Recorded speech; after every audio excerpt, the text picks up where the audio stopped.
magistral de este 7º Congreso Provincial de Medicina General y Equipos de Salud. Tengo el honor de introducirles a 3 gigantes compañeras y militantes de nuestras políticas de género a lo largo y a lo ancho de toda América Latina y el mundo. Les presento a la doctora en Psicología Alicia Stolkiner, a la doctora en Psicología Débora Tájer y a nuestra compañera, la doctora Asa Cristina Laurel. Las dejo con ellas.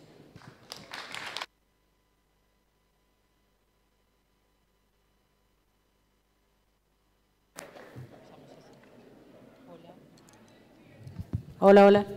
Dale. Hola, ¿qué tal? ¿Cómo les va? Buenos días. Es un gusto para nosotras estar aquí con ustedes.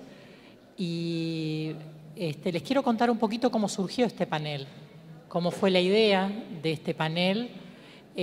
Tuvo que ver con un debate que empezamos a tener espontáneamente Alicia Stolkiner y yo en Facebook. En relación con el actual debate parlamentario acerca de la legalización del aborto, que como ustedes saben es la 7ª vez que se presenta, pero que esta vez tiene un condimento muy particular, que es que el actual presidente dijo que había que empezar a debatirlo, si bien también sentó posición de que él no está a favor, pero es la primera vez que un presidente o presidenta hace esto, con lo cual le da un matiz político muy particular.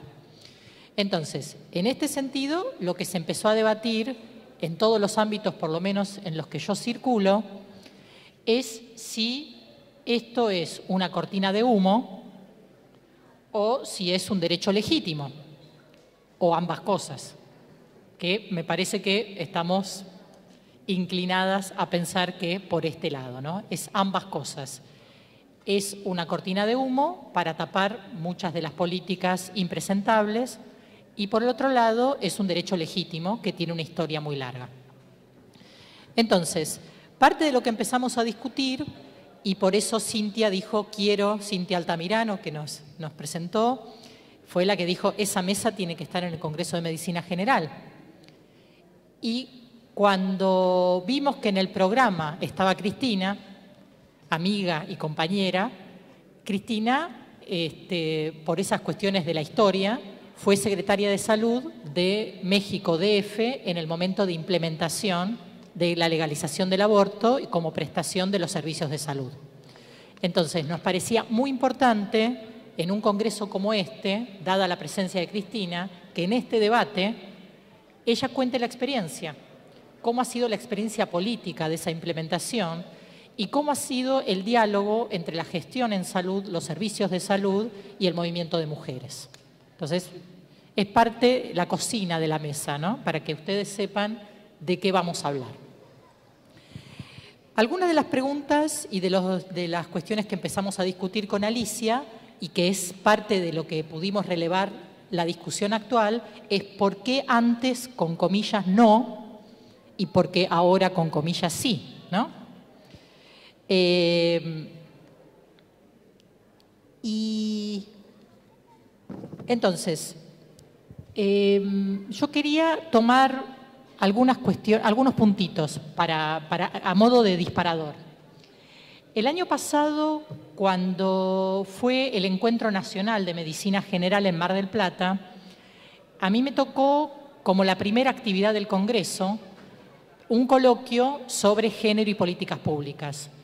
Y recién llegada a Mar del Plata, sin anestesia, me preguntaron, ¿vos estás a favor o qué pensás de que el Encuentro Nacional de Mujeres sea en el mismo momento que el Congreso Nacional de Medicina General?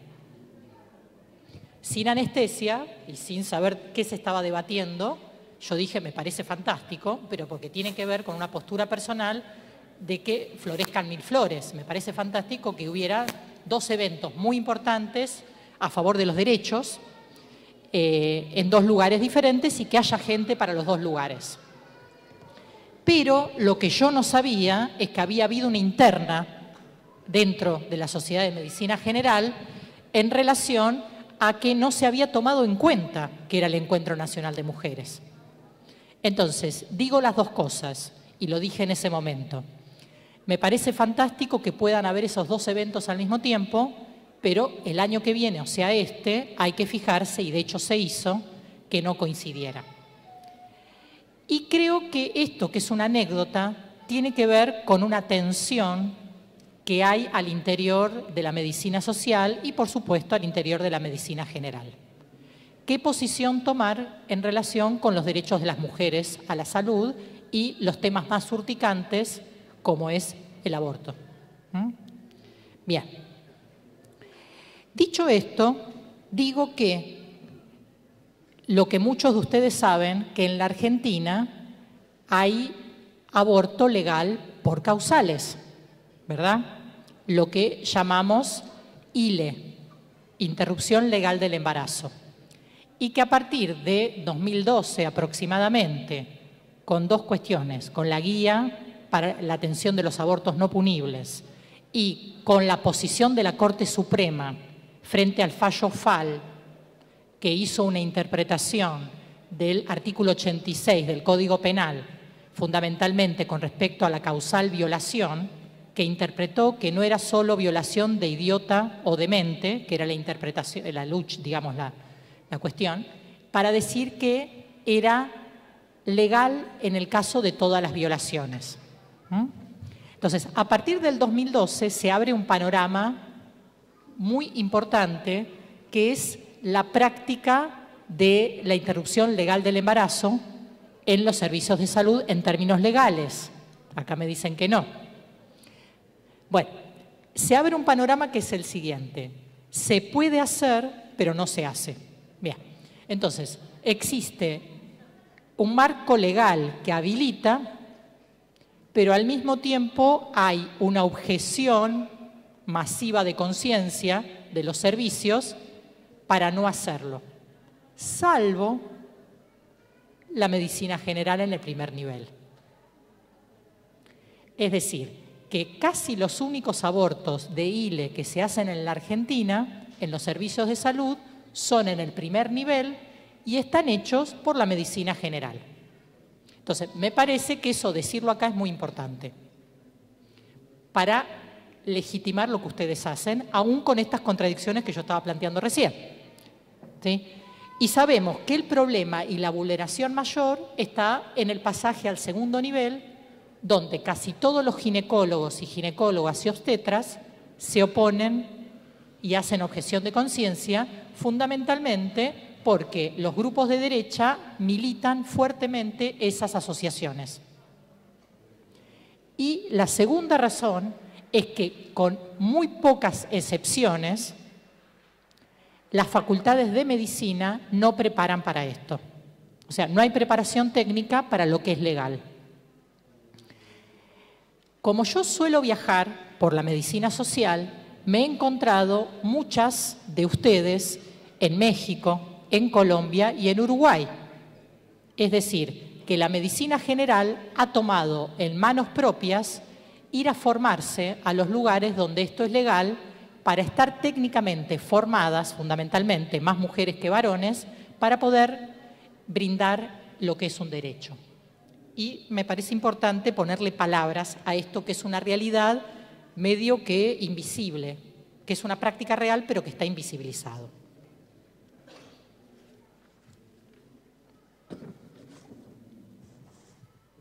Bueno, ¿qué pasa con el gobierno de antes? O sea, esto que les estoy diciendo es a partir del 2012, ¿verdad?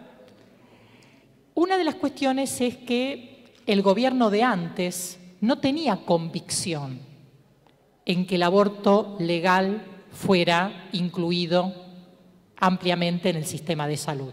Lo toleró, pero no lo implementó, no le dio combustible, ¿no? Fundamentalmente porque no era una política propia y había tensión al interior del gobierno. De hecho, esto les voy a contar, es una cuestión personal, cuando escuché que Francisco, nuestro querido Francisco, era papa, yo dije, sonamos.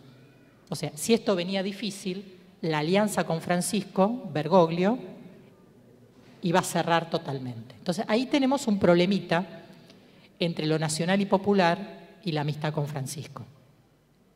Pero este no es el único tema que no es una política propia de lo nacional y popular. Con Alicia hablábamos, la ley de salud mental, ¿no?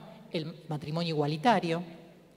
Pero esta política actual de este presidente de plantear, no política, esta acción, porque no es una política, esta acción de plantear que se abra el debate, tampoco es una política propia. No voy a hablar mucho de esto porque Alicia les va a hablar un poquito más de esto, pero tampoco. Y también hay que analizarlo para poder saber cómo posicionarse, ¿no? Y además, porque mucho del apoyo puede tener que ver con un eugenismo, ¿no? Un neoliberalismo eugenista, que eso sí les gusta mucho, eso sí que es una política propia. Y algo de esto les puede venir bien. Entonces, yo voy a decir cuál es mi posición al respecto. Yo creo que hay que apoyar este proceso. De hecho, acá está el pañuelo.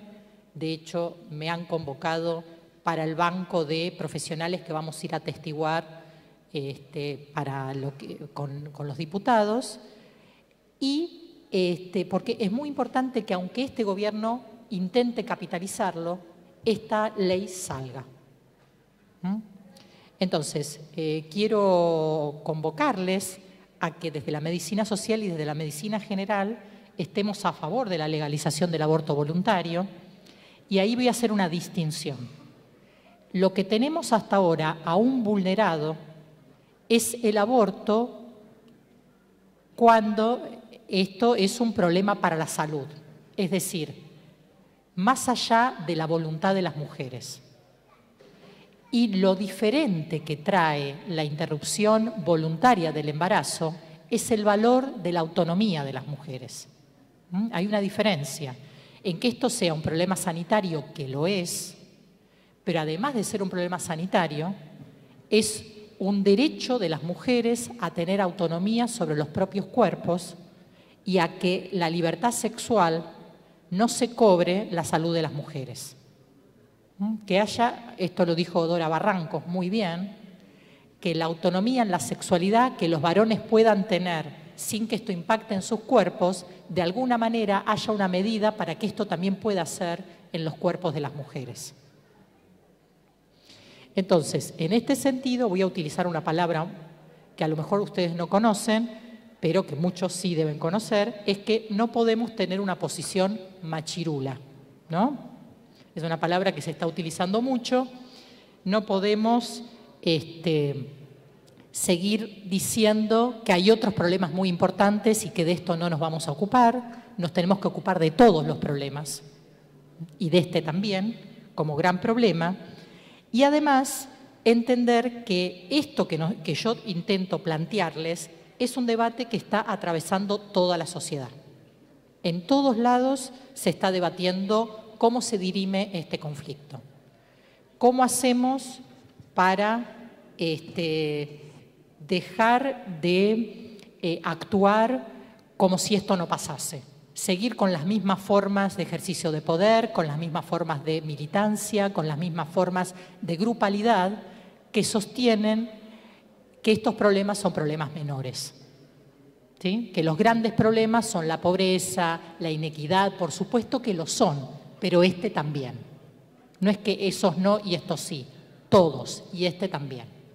Y yo creo que un cierre de un congreso como este, yo no sé si conocen la expresión que está en inglés, en español no se utiliza tanto, que es All Men Panel, ¿no? Hay como una política también de género que no puede haber paneles solo de varones, que muchas veces en los temas importantes acontece. Bueno, que este congreso cierre con un All Women Panel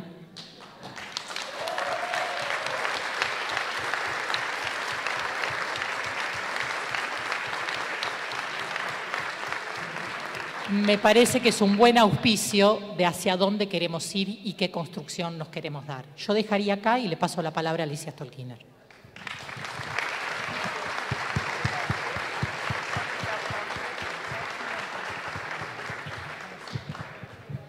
Bueno, realmente es un placer compartir este espacio y es un gusto compartirlo con ustedes. Cuando me llamaron para decirme que formara parte de esta mesa, tuve un pequeño rictus académico. Dije, yo no soy especialista en eso. Que fue exactamente lo que me pasó en una mesa sobre migración e infancia, cuando les dije, no me dedico al tema de migración, y me acordé después que había sido exiliada. Entonces, y que había llevado a mi hijo en ese proceso. Entonces, quiero decir, el tema género y el tema tal como estamos debatiéndolo en este momento, y no es un tema del cual no me ocupe, porque en todo caso, por eso estoy acá, porque tuvimos un debate con Débora, toca y cruza con algo que probablemente es un campo al cual yo he llegado por distintas prácticas, que es el campo de derechos humanos, y no de derechos humanos como cuerpo jurídico, sino en todo caso como un constructo paradójico, que es una herramienta que particularmente en la Argentina ha dejado una huella en la cultura, pero en todos lados deja una huella en la cultura, acerca de la alteridad, o sea, acerca de esto que se construye como los otros, estos otros que después son objetivables, estos otros que después son subsumibles, estos otros que después son descartables. Entonces esto va atravesando, y podríamos decir, la cuestión de la excepción es un tema muy importante en el campo de la salud mental, pero cuando pensamos la cuestión de la excepción en el campo de la salud mental empieza a aparecer además el tema de género, y ahora me está pasando en este momento una cuestión muy interesante con discapacidad, que me invitaron a un congreso muy importante de discapacidad, donde ningún colectivo de personas con discapacidad está invitado a disertar. Entonces estamos tratando de hacer el movimiento de que las personas con discapacidad o con diversidad funcional, como dicen ellos, sean las que tengan la palabra además en el congreso, que además habla sobre ello. Pero volviendo sobre esto, hay una frase que quizás estoy cansada de repetir, pero me parece muy valiosa. El nivel real de democratización de una sociedad se mide por la forma en que trata a las mujeres, a los diversos, a los locos y a los niños. Y agregaría, llegando de Brasil, y además a los negros. O sea, en realidad, por la forma en que trata a todos aquellos que van configurando como excepción a la plenitud de derechos, cuando los derechos en realidad fueron, como diría Marcelo Rafín, enunciados de tal manera que reflejaban en espejo a quien los enunciaban. O sea, cuando se enuncian los derechos, construyen como sujeto de derecho a un varón adulto, blanco, heterosexual, o por lo menos manifiestamente heterosexual, propietario y en preferencia de modelo europeo. Y todo lo demás va construyendo las excepciones, y a mí me quedó, en este último viaje a Brasil estuve prácticamente centrada en el tema de raza y la huella de la esclavitud en la configuración de la subjetividad, y entonces vuelvo sobre lo que significa el movimiento de mujeres y la fuerza y la potencia que tiene el movimiento de mujeres, porque ahí donde se cuestiona la cuestión patriarcal, se está cuestionando el núcleo íntimo en el cual se configura el principio de amar al que a uno lo somete. Es la relación entre amor y sometimiento lo que está en juego, y el desafío de pensar otras formas de amor, porque ¿cómo no haber amado a quienes eran nuestros padres? ¿No? ¿O qué forma de amor, cómo se constituye, cómo no amar a la pareja si se tiene una pareja? Pero todo esto va teniendo, y cuando digo una pareja me estoy refiriendo a que el modelo de dominación intrapareja masculino-femenino es estructural, se repite aún entre parejas que son del mismo género. Entonces, y el movimiento de mujeres, de las mujeres, por la forma en que aparece como colectivo en la Argentina en este momento, es un movimiento que en sí mismo le coloca un jaque a la propuesta neoliberal. Esto no quiere decir que el neoliberalismo actual no tenga una forma permanente de recaptura de todo. Entonces, a nivel internacional, utiliza el tema de la mujer para justificar bombardear países que son musulmanes. Las mujeres musulmanas tendrán que encontrar ellas su camino. No es cuestión de bombardear sus países para justificar la dominación geopolítica en nombre de la defensa de los derechos de la mujer. Como mujer, digo, no necesitamos eso. Pero sin embargo, cuando digo la potencia del movimiento de mujeres y en qué punto lo pone en jaque cuando al poner en el eje la cuestión de la solidaridad, la sororidad, el cuidado, desafía esa idea de derechos individuales, exitista, ¿Por qué? Porque vuelve a retomar esa idea del Levinas de derechos, que mis derechos son básicamente los derechos del otro, y míos en cuanto yo soy el otro del otro. Entonces, no hay un derecho individual. Si yo tengo un derecho que es absolutamente individual y otros no lo tienen, lo mío no es un derecho, es un privilegio. Y es por ese mismo privilegio que yo puedo decir personalmente, por ejemplo, que algunas mujeres no han abortado nunca porque han tenido acceso a educación sexual, acceso a métodos anticonceptivos, y otras que conocí en México se iban a Londres a abortar. O sea que ni siquiera necesitaban correr el riesgo legal porque viajaban a un país donde el aborto era legal. En esa diferencia, en esa estructuración de diferencia, además se juega otra cuestión que muestra, que creo que es un tema que también trabajamos mucho en salud, que es la cuestión del biopoder. O sea, el principio actual, digamos, central, como diría Foucault, es hacer vivir y dejar morir. Y cada vez más va a ser dejar morir cuando la presidenta del Banco Mundial nos dice que el problema es que la población está llena de gente que vive demasiado. La palabra demasiado, de la palabra demasiado se desprende la solución final. Y la solución final no va a ser matar, sino dejar morir. Ahora, esto vuelvo al tema de los cuerpos. En el dominio, en el modelo del dominio sobre el cuerpo de la mujer, ahí donde toma la decisión o no sobre el aborto y su sexualidad, está contenido el modelo del dominio de los cuerpos. Entonces es prácticamente una necesidad romper con esto. Y tenemos muchos riesgos. ¿Por qué? Y ahora voy a ir a lo actual.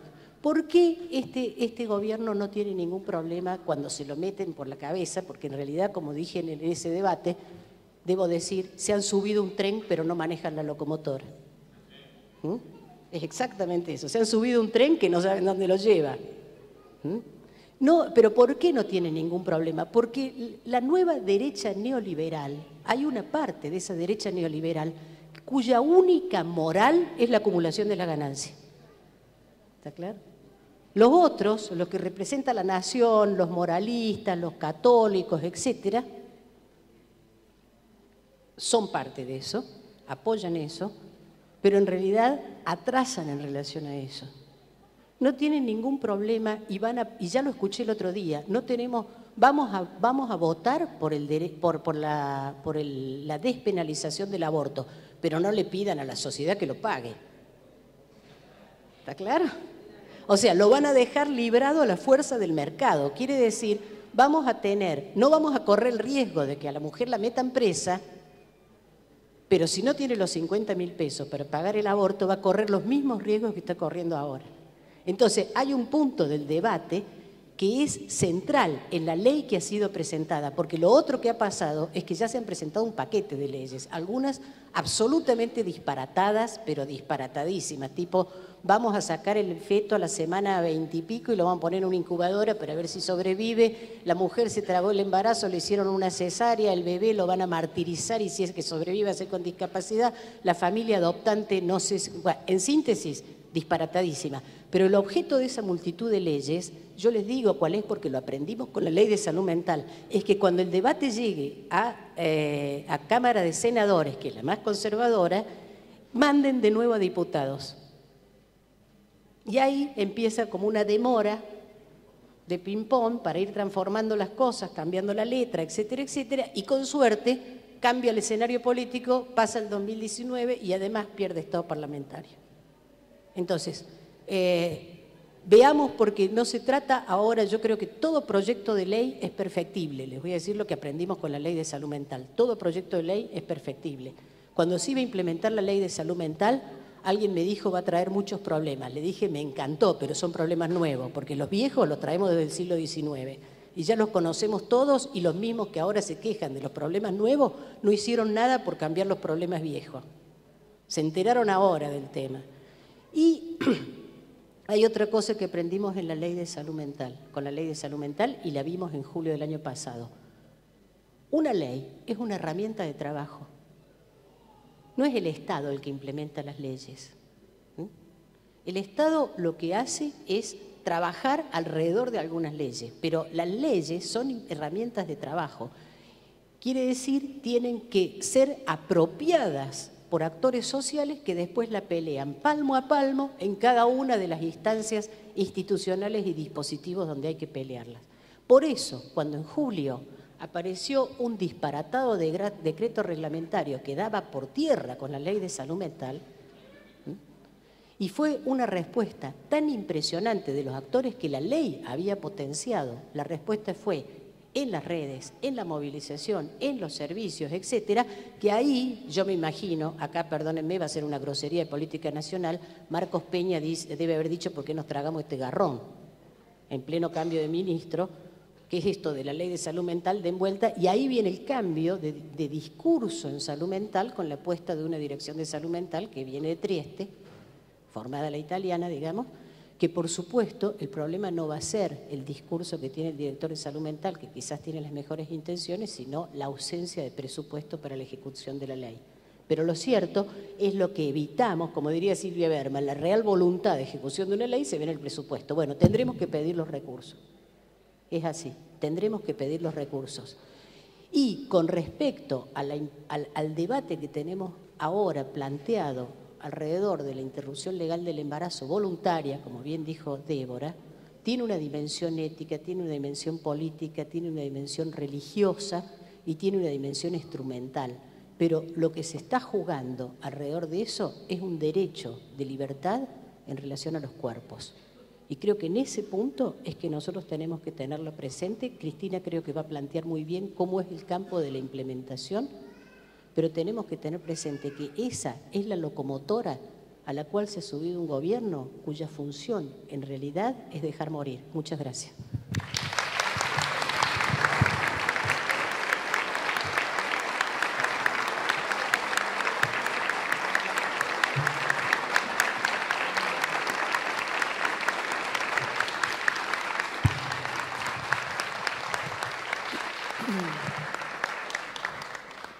Buenos días todas y todos.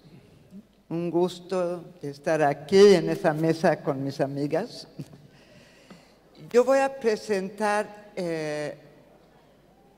algo muy concreto, que es qué hicimos cuando yo era secretaria de Salud en el Distrito Federal, porque resulta que se había dado una movilización muy importante y se hizo una ley de interrupción legal del embarazo que sí traía, vamos a decir, condicionantes, pero en realidad estaban todas las posibles, digamos. Entonces, justo cuando yo llegué a la Secretaría, la Suprema Corte había fallado en el sentido de que la Ciudad de México, que es una entidad federativa, tenía la posibilidad, era legal, que hiciera sus propias leyes sobre este tema.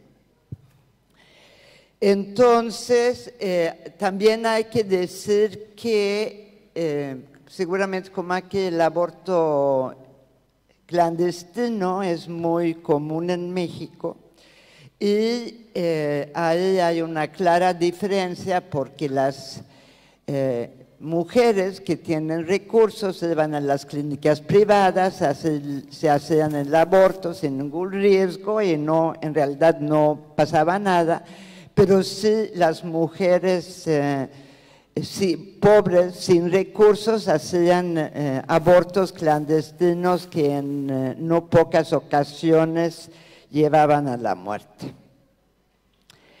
Y también la Ciudad de México es probablemente es mucho más progresista de otros estados de la República Mexicana, aunque también hay que decir que la República Mexicana, desde la guerra de Juárez, que era la guerra en contra que era una guerra liberal, digamos. Desde entonces, por ejemplo, todas las iglesias son propiedad estatal y hasta hace 20 años los curas, monjas y monjas no podían aparecer en la calle vestidos como tales. O sea, que hay un, vamos a decirlo así, un sentimiento anti-iglesia, aunque la gente sea religiosa. Y creo que eso también es importante tenerlo presente porque eso da mucho el contexto. Bueno, cuando la Suprema Corte falló a favor de la interrupción legal del embarazo, el ILE, entonces nosotros nos dimos, porque nosotros lo primero que teníamos que hacer era el reglamento de la ley, porque la ley es una cosa, el reglamento es otra, y ahí lo hicimos conjuntamente las autoridades de salud con las organizaciones de mujeres. Y ahí hubo uno de los temas que se puso efectivamente a discusión era la objeción de conciencia. La posición que yo tomé en ese tema era que dije, miren, vamos a hacer como una división del trabajo. Ustedes, las organizaciones de mujeres, promuevan la interrupción legal del aborto y nosotros, las autoridades de salud, vamos a garantizar de que ocurra en condiciones dignas para la mujer, y lo que yo no quería que ocurriera era que las clínicas o los hospitales se convirtieran en campos de batalla entre los que están en contra y los que están a favor, porque me parece que de cualquier modo hay que efectivamente realizar la interrupción legal del embarazo en condiciones dignas y también en el entendimiento que no es muchas ocasiones una decisión fácil para la mujer.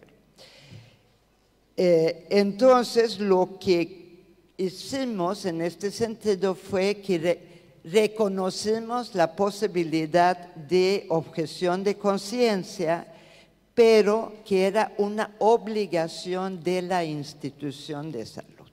O sea, el médico o médica individual podía negarse, pero la institución tenía la obligación de realizar la interrupción. Habíamos hecho algunas cosas anteriores junto con IPAS, que no sé si IPAS existe aquí, pero en realidad es una organización que está presente en toda toda América Latina. Y ellos levantaron una encuesta con el personal de salud. Y fue muy interesante porque la mayoría de los trabajadores de la salud, los médicos, las enfermeras, etcétera, etcétera, en realidad, como el 80% no estaba en contra, lo que les preocupaba en todo caso era que podían ser castigados por realizar una interrupción del embarazo. Y ahí luego lo que hicimos para instrumentar lo que era el ILE, formamos 3 o 4 equipos, médico, enfermera, trabajadora social y un psicólogo, y para que ellos fueran como el equipo que realizaran estas intervenciones. Y además nunca explicamos o hicimos público cuáles eran los hospitales donde se estaban haciendo estas intervenciones, porque yo también lo que decía es que con la primer aborto con graves complicaciones o muerte de una mujer, entonces ya nos va a venir encima de nosotros, bueno, todos los que están en contra. Desde luego hubo muchas movilizaciones de la derecha, pidieron mi renuncia no sé cuántas veces, pero digamos nunca se convirtió en eso que ha sido muy común en varios países, precisamente que la clínica donde se realizó el hospital, ahí hay Ahí es el escenario de la confrontación que yo a toda costa quería evitar. Y efectivamente, no, o sea, hubo manifestaciones en contra, marchas, cosas, yo diría muy fuertes en el sentido que, yo supongo que ustedes lo han vivido aquí, que nos llamaban, son asesinos, ustedes no cuidan a la vida, etcétera, etcétera, etcétera. Y lo que era relativamente sorprendente es que era gente muy joven. O sea, eran hombres y mujeres de 17, 18, 19, 20 años, entonces había como una cuestión de un fanatismo muy fuerte, fanatismo que se repitió en otros estados, particularmente en otros estados que quedaba dentro de lo que es la franja del territorio de México, donde la derecha es muy fuerte, donde incluso se hizo una guerra civil entre los que gritaban «Viva Cristo Rey» con lo que era todo el avance de, vamos a decirlo así, la Revolución Mexicana en los 30s, que fue una confrontación muy cruenta que terminó y duró bastante tiempo. Entonces, lo que queríamos realmente hacer era que todo el problema ideológico no estuviera presente directamente en lo que era la intervención del aborto. También otra cosa que ahí nos pusimos de acuerdo con las organizaciones feministas, que además éramos amigas, nos conocíamos, entonces fue una discusión relativamente fácil en esos términos. Y también en esa discusión hubo un compromiso por parte de las autoridades de salud de que íbamos a hacer una política muy activa de salud sexual y reproductiva, y también simultáneamente trabajar todo el problema de violencia familiar. O sea, tomamos como un paquete completo, y y nos pareció muy importante porque también el tema de la política activa de salud sexual y reproductiva, una de las cosas que tratábamos de poner a un lado, porque había como la idea que si la mujer o el hombre era menor de 18 años, entonces deberían de tener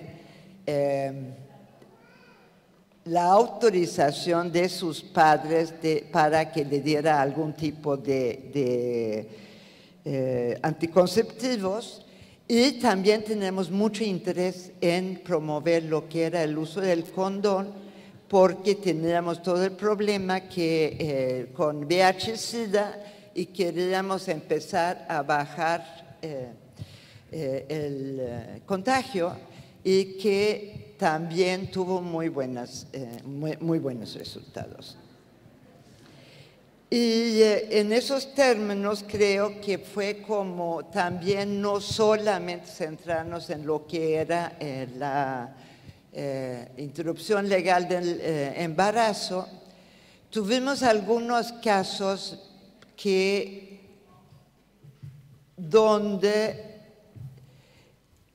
yo intervine directamente, porque había casos de chicas, niñas muy jóvenes que estaban en un momento muy avanzado del embarazo, y ahí lo que era evidente era que si nosotros negáramos a realizar esa interrupción legal del embarazo, era evidente que iban a ir a un una interrupción, un aborto clandestino. A eso yo personalmente tomé la decisión de que lo íbamos a hacer para no exponer a la mujer, y en algunos casos realmente niñas, 11, 12, 3 años, porque no tenía sentido negarnos a hacerlo para mandarle directamente a un abortista clandestino. Y yo les diría que, bueno, durante el tiempo que yo estuve como secretaria no tuvimos ningún caso ni siquiera de complicaciones. Y lo que también el otro problema que se planteaba era, y como era el único estado en la República donde se hacían los abortos, les van a llegar de todas partes de la República, los van a inundar, no van a poder hacer todos los abortos que se piden. Pero en realidad creo que lo que ayudó es que efectivamente llegaban mujeres de otros estados, pero con el tiempo llegaban en condiciones de embarazos muy tempranos, lo que significaba que hubo toda una discusión sobre la píldora del día después, lo promovimos, etcétera, justamente para que no avanzaran los embarazos y luego hubiera problemas para hacer la interrupción. Y a estas alturas, en realidad, en la Ciudad de México, yo no tengo los datos, bueno, lo voy a decir así. Yo sé que se están realizando muchos del orden de 15,000, 20,000 interrupciones legales del aborto, del embarazo, pero prácticamente todas estas interrupciones se hacen en los centros de salud grandes. Y hay varios centros donde lo hacen y hasta donde que yo sepa no ha habido complicaciones. Entonces yo creo que hay como varias cuestiones que son importantes de subrayar. A mi modo de ver, debería de haber responsabilidad ahora sí institucional del Estado de que se haga la intervención. Pero creo que negarse a la objeción de conciencia es una política errónea, en el sentido de que es como dar un tema de pelea donde se podría resolver de otra manera. Desde luego que la Ciudad de México tenía una ventaja, que es un territorio muy pequeño. Entonces, ahí siempre está cercana la posibilidad de siempre hay esos equipos de salud que pueden realizar la intervención. Eso desde luego no es cierto en todo el país y ahí habría que verlo.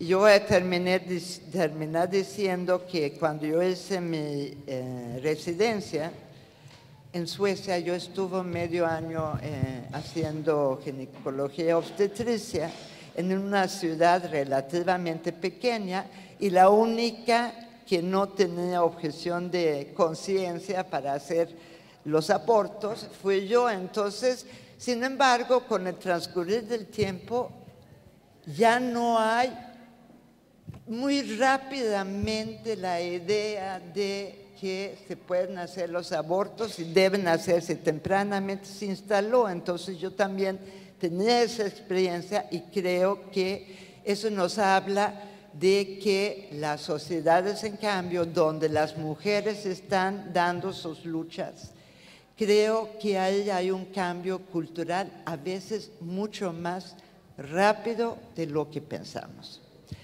Por otra parte, hay todavía estados en México, estados federados en México, o sea, sus provincias, donde hay mujeres en la cárcel porque tuvieron un aborto espontáneo.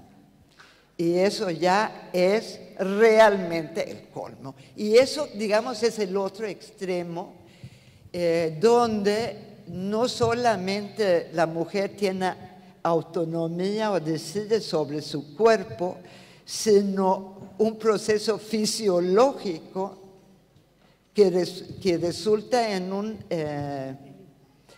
un aborto espontáneo, lleva a un proceso penal donde las mujeres se quedan en la cárcel de 10 a 15 años. Gracias.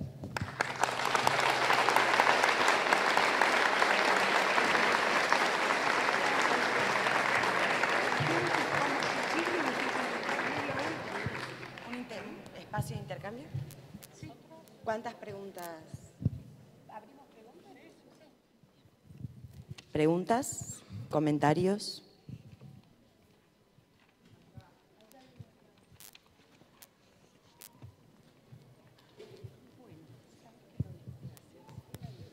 Buenos días.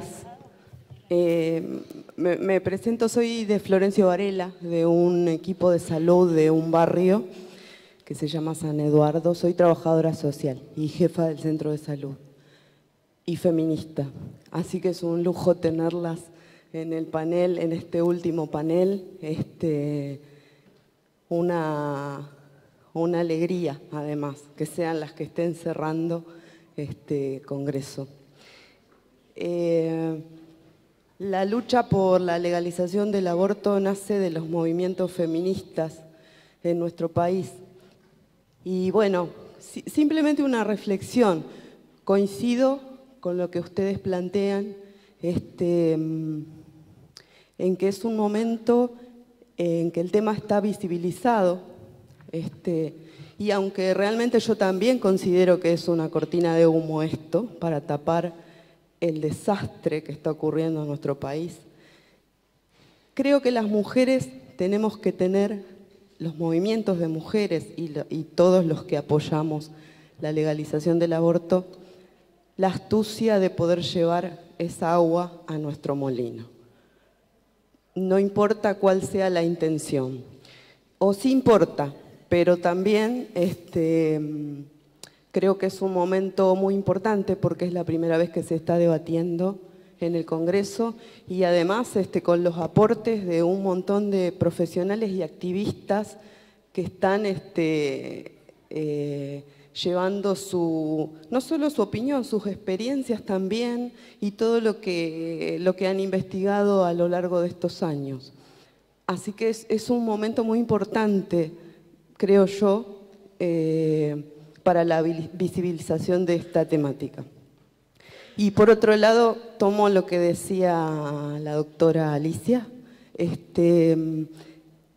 tema de que me gustó mucho esto que decía, de que las leyes son herramientas de trabajo, porque esto es una discusión que al interior de los equipos de salud se da permanentemente. Hay un montón de leyes que protegen a los pacientes nuestros que vienen al centro de salud, la ley de salud mental, la ley de violencia de género, el protocolo del aborto no punible, etcétera, etcétera. Llevarlas adelante y poder ponerlas en práctica es una responsabilidad de los equipos de salud. No podemos anteponer nuestros dogmas o nuestras creencias a el ejercicio de los derechos de los pacientes, porque no es una cuestión de fe o de dogma o de creencias. No interesa lo que yo creo, lo que yo pienso.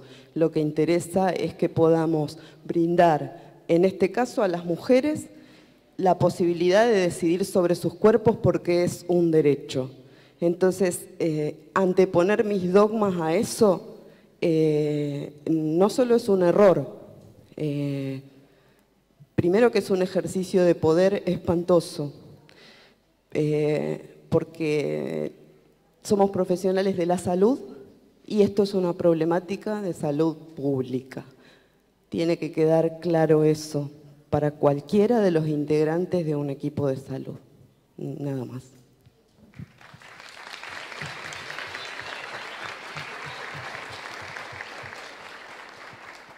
Hacemos dos y les paso la palabra.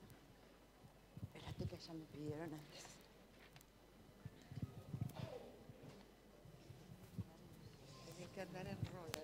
Hola, Carmen Báez, del MSP, Movimiento por la Salud de los Pueblos. Viví algunos años en Sudáfrica, cuando Nelson Mandela, que creo que todos lo conocieron, fue presidente. Una de las primeras leyes que él pasa fue una ley pública de salud para todos, incluidos los negros que durante el apartheid estaban excluidos. Y sorpresivamente, una de las primeras leyes que saca parte de esa fue la despenalización del aborto.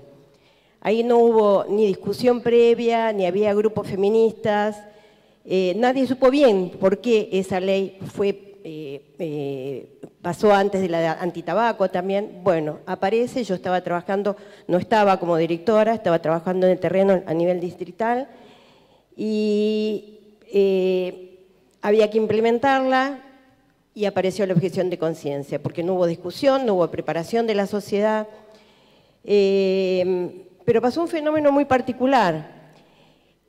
La gente comenzó a saber a través de los medios de difusión de que eso estaba disponible y a través de la modalidad oral en las comunidades, y había colas terribles, pero el servicio, a pesar de tener su reglamento, sus protocolos, no se les podía responder a esa demanda. Entonces, a partir de discusión de los equipos a nivel distrital se decidió, y aquí viene un poco el internacionalismo, Cuba. Había médicos cubanos que no tenían eso y que ya habían transitado por todo eso, como dijo Asa, en Suecia, ¿no? Ese proceso. Entonces los médicos cubanos, aparte de hacer todo lo que estaban haciendo, no tenían problema y eran los que en los primeros años comenzaron a implementar este programa en el sector público. ¿Qué pasó? Poco a poco el personal médico se fue dando cuenta las ventajas que esto tenía y en el transcurso, creo, de 5 o 6 años, fueron abriéndose y aceptando de que había una necesidad concreta en sus comunidades, porque cubanos había pocos y tenía que ser centralizado, la gente tenía que viajar, había largas colas. Y lo importante de esto, y yo creo que eso es algo que tenemos que manejar cuando sí está la ley, está el instrumento, de explicar de que eso es voluntario, de que es para pobres y seguro. ¿Qué significa seguro? Y eso yo lo vi y fue muy importante de observarlo. Cuando es igual que el SIDA, cuando una persona viene y sospecha y quiere hacerse el test, le hacemos un aconsejamiento, lo aconsejamos, ¿no? Preaconsejamiento. Después la persona acepta hacerse el test y después viene el post. Bueno, en el aborto, en la interrupción del embarazo, por lo menos en Sudáfrica, el protocolo era ese. Estaba disponible el servicio en el sector público, gratuito para todas las mujeres, y el protocolo era evaluar el caso, depende de la edad, como decía Asa, si era menor, si tenía autorización o no, gestionarla, etcétera, etcétera, y una sesión de aconsejamiento para que esa persona diga sí quiero hacerlo y cómo quiero hacerlo y qué voy a hacer después de hacerlo, que ahí viene el componente de prevención. Y bueno, después se lo hacía, cada país adopta una cierta metodología, y el posaconsejamiento, porque sabemos todas que es muy traumático para cualquier mujer pasar por ese momento. O podemos imaginarlas que no pasaron por ese momento. Y ahí reforzando también las medidas de anticoncepción, etc. Entonces yo creo que el argumento para el activismo feminista, de generalistas, de mujeres, es ese. Esto es voluntario, es para que esté disponible la accesibilidad de un servicio que las ricas no necesitan, pero las pobres sí necesitan, y que es seguro, y que es hecho de una forma que tiene contención la mujer cuando llega a los servicios. Creo que aquí debe estar pensado, yo no estoy en el ambiente, pero es eso lo que significa. Quería hacer este aporte que me tocó vivir en mi vida en los terrenos africanos. Último por acá. Último y le pasamos la palabra. No, perdón. Solamente señalar, recalcar la enorme politicidad que tiene este tema. Que esto que está ocurriendo sea un error de cálculo de Peña debe ser construido. Debe hacerse valer toda la experiencia política que tiene la Argentina en materia de derechos humanos para que esto de repente sea algo que pueda cambiar, porque yo creo que va a haber un antes y un después si esta ley se aprueba. Así que felicitar a la mesa, a capitalizar la experiencia de Asa Cristina, que nos da algunos indicios de cómo va a ser este conflicto, llamar y pedir participar para ampliar el marco de alianzas, el marco de legitimidad que tiene este proyecto de ley. Y recordar, lógicamente, que quien ha visto morir en un hospital miserablemente a un adolescente por un síndrome de Mondor o una septicemia, no puede permanecer pasivo por ninguna causa, ni religiosa, ni política, ni moral que se cuadre. Es una cuestión de principio para todos los que participamos de los servicios de salud, pelear porque esta ley salga. Eso es lo que quería decir.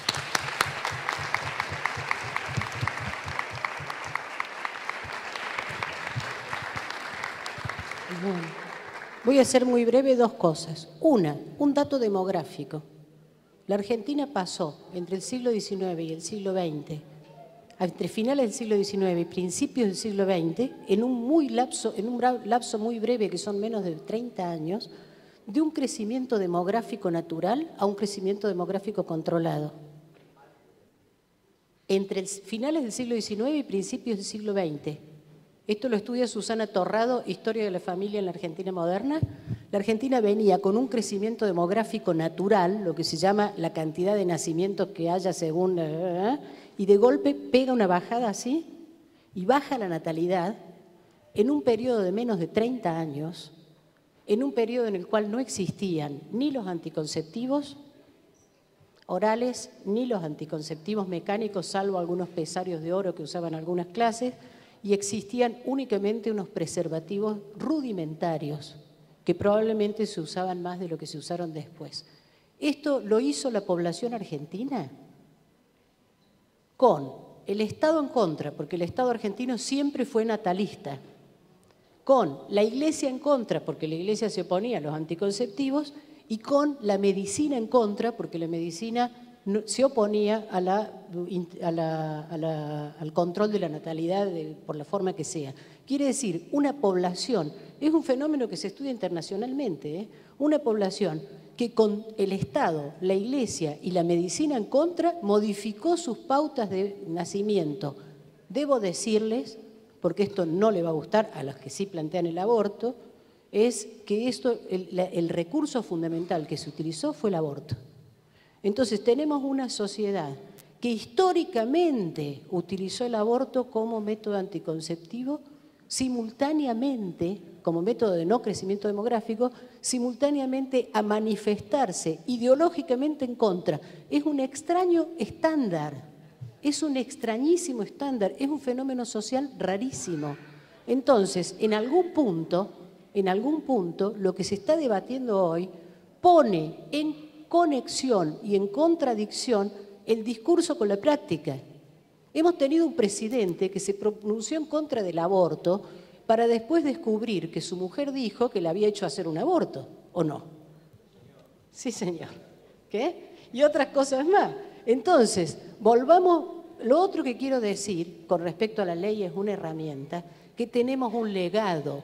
El legado es que en este periodo que pasó, el anterior, la pesada herencia, tuvimos un paquete de leyes, de avance de derechos, que es impresionante. Y esas leyes las produjimos entre todos, las peleamos entre todos, las demandamos entre todos.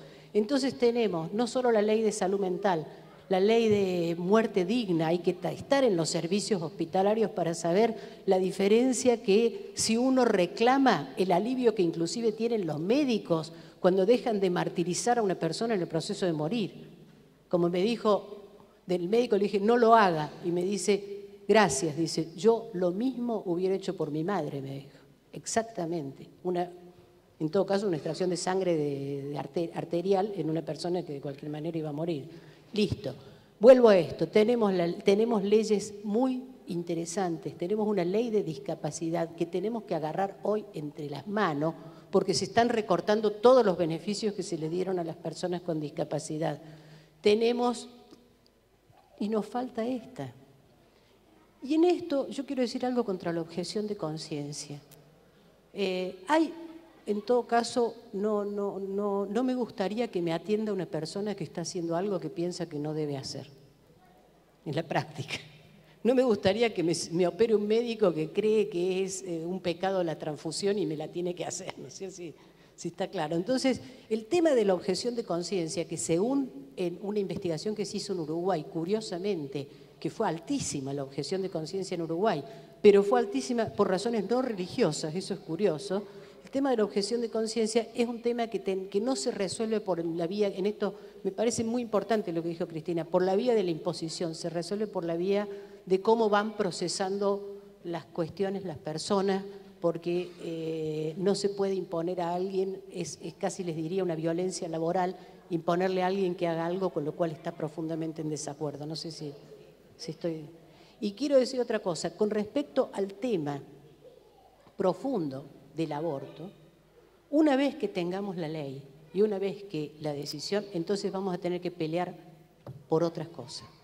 Porque si la ley de flexibilización laboral sale, ya no vamos a tener que pelear por el derecho a la interrupción voluntaria del embarazo, sino que no nos obliguen a hacerlo, a que no nos metan contratos laborales que nos obliguen a abortar para no perder el trabajo. Ojo con eso.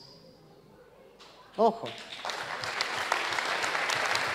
Entonces, vamos por la ley de la interrupción voluntaria del embarazo, pero después sigamos en la línea de lo que se logró con diciembre, que es que no saliera en febrero la ley de flexibilización laboral. Ese es un paquete que les es indispensable. Y acabamos de juntar el 1.000.000 de firmas para pedir la revisión de la ley de reforma previsional. Por lo tanto, no estamos tan mal. La crisis de los sistemas democráticos formales en América Latina es monumental y va a tocar todo. Esta crisis se inició hace bastantes años y va a tocar todo. Va a tocar hasta la forma tradicional política de configuración de los partidos políticos. Ni hablemos de las formas de manipulación de los partidos políticos.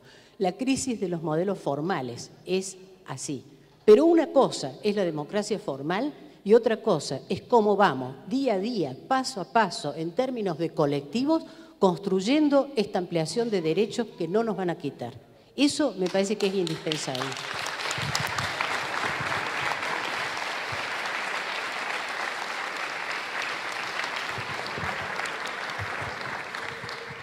Yo quería decir 2 o 3 cositas. Una es que me parece muy interesante que nos reunamos acá para pensar estrategias, ¿no?, en relación a estos temas. Y también, fundamentalmente, tener una mirada estratégica y una acción estratégica, ¿no? Las cuestiones no son lineales, son situadas y en cada momento hay que ver dónde posicionarse en relación a qué. Entonces, yo diría varios temas en relación a esto. Primero, la escuchaba a una de las compañeras hablar y contrastaba con algo que decía Cristina. A veces nos toca hacer base y a veces nos toca hacer gestión. Y tenemos que tener preparado qué hacer en cada uno de esos 2 lugares. Acá nos va a tocar, probablemente, ojalá, que salga la ley, pero en un momento que la gestión no somos nosotros. Y la política de salud no la planteamos nosotros. Entonces no vamos a poder garantizar un montón de cuestiones desde la gestión, pero sí nos va a tocar, porque en los servicios sí estamos nosotros. Entonces va a tocar eso. No es que así debe ser, sino que así nos va a tocar. Y quiero hacer hincapié sobre esto. Bien. La otra, y volviendo a eso, ya en otro plano, que las leyes por la legalización del aborto a veces salen, como dijo Carmen recién, un paquete completo en un país que entra a la democracia, como fue en Sudáfrica, lo metieron adentro, a alguien se le ocurrió, no fue un proceso político en relación a ese tema, y bueno, adelante, y fue así. En otros países, como en Francia, fue un gobierno de derecha, buscando legitimidad. Cristina nos contó una gestión local, pero con 20 millones de habitantes, como legitimidad para el progresismo. Bien. Bueno, Uruguay, una legitimación dentro de una facción dentro del Frente Amplio.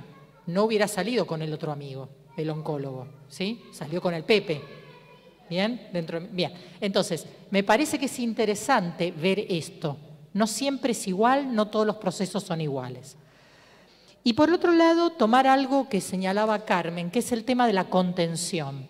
Y ahí hay una cuestión que me parece interesante deslindar. Hay muchos proyectos en pugna y probablemente lo que salga va a ser un camello, que es un caballo dibujado por una comisión. Es decir, va a salir una versión media, no va a salir la mejor ley. Pero probablemente pongan los equipos interdisciplinarios, que esto tiene una doble vertiente. La contención es muy importante porque abortar es una decisión muy compleja y el acompañamiento es necesario, pero los profesionales también pueden estar ahí para decidir si esa mujer tiene derecho o no, cuando en realidad tiene derecho. O sea, pueden obstaculizar un derecho, pueden ser contención o pueden obstaculizar. Entonces digo esto que todo el mundo lo sepa, que no todos los colegas son buenos, ¿sí? Ni buena onda, ni son a favor de los derechos. Bueno, es una cuestión que quería. Bueno, y por otro lado, y para terminar, que me parece muy importante que se entienda, que todo el movimiento de la medicina social y de la medicina general entienda la politicidad del tema. Y cómo, lo decía Giglio recién, cómo es una oportunidad, y tomando lo que decía Alicia, de la locomotora que no manejan, que se subieron a un tren. Bueno, si nosotros tenemos cosas claras en relación a esto, tenemos que actuar. Y tenemos que ver cómo estratégicamente dirimimos esta lucha por el poder. Bueno, muchas gracias.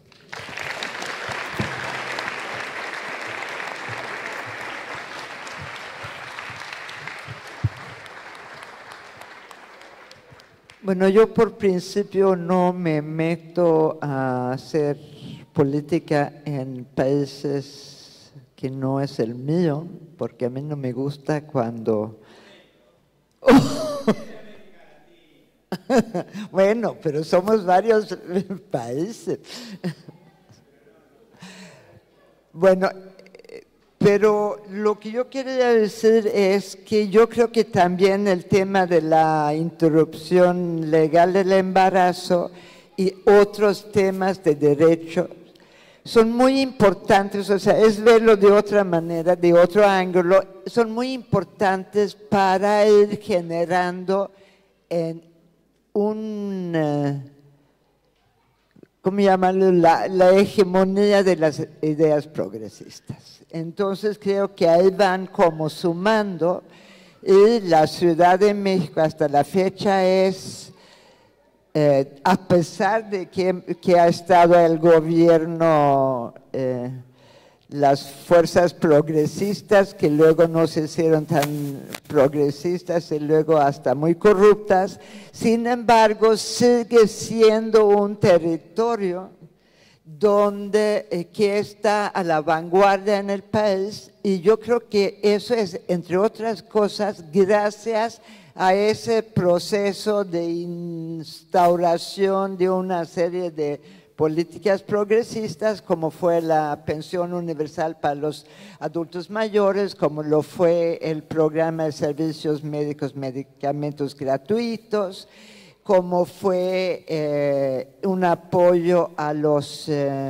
jóvenes para que pudieran ir a la escuela, la construcción de nuevas universidades, de preparatorias, etcétera, que no se había hecho en mucho tiempo, justamente porque estábamos en una ola neoliberal.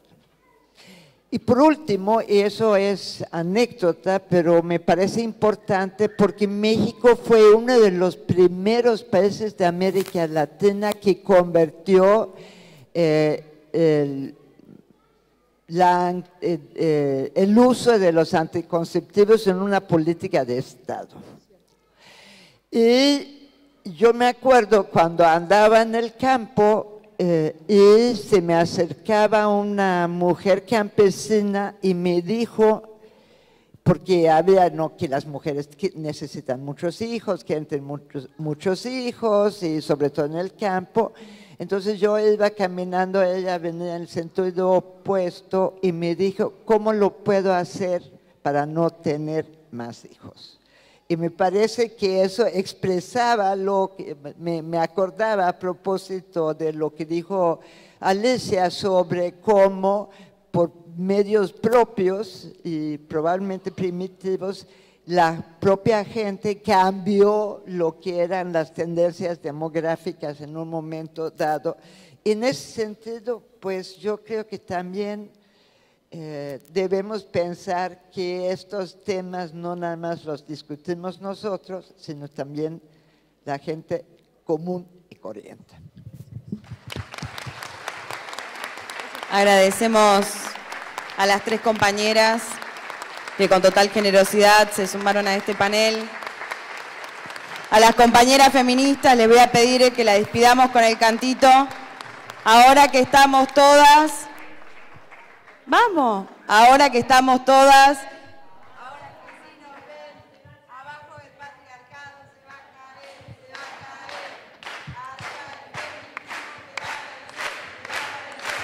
Gracias. Les vamos a hacer un reconocimiento por parte de las autoridades de la Federación Argentina de Medicina General, el presidente Adrián Alacino y el presidente Rubén Trepiquio. Gracias. Bueno, vamos a aprovechar este momento que tenemos para hacer un agradecimiento a esta mesa, así que le vamos a entregar tanto a Alicia como a Débora el mate de la amistad de la Asociación de Medicina General, grabado, y la taza del 7º Congreso. Así que gracias por estar siempre, Débora querida, te queremos mucho.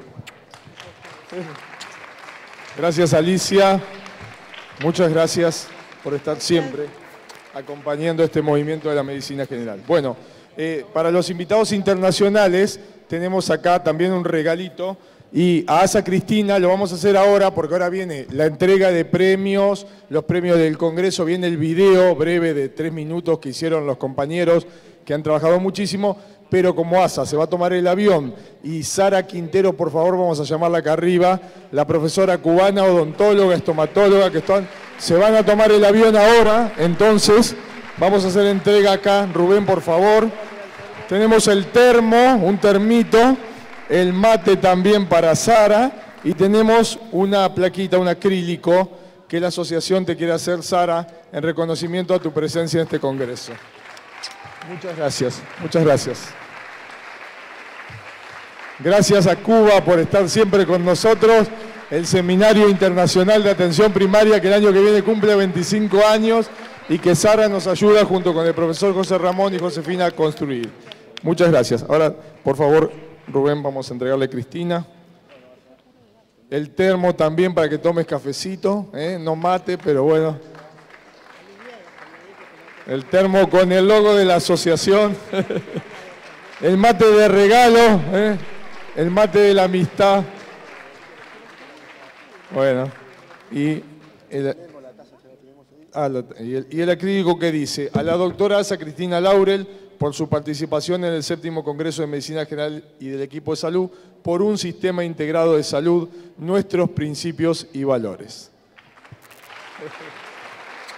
Gracias.